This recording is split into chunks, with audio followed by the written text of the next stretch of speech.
الذين يقولون ربنا إننا آمنا فاغفر لنا ذنوبنا وقنا عذاب النار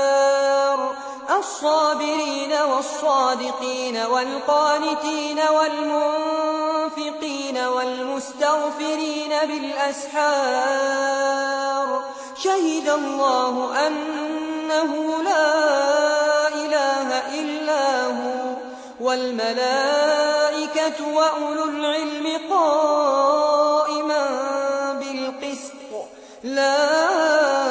إله إلا هو العزيز الحكيم إن الدين عند الله الإسلام وما اختلف الذين أوتوا الكتاب إلا من بعد ما جاءهم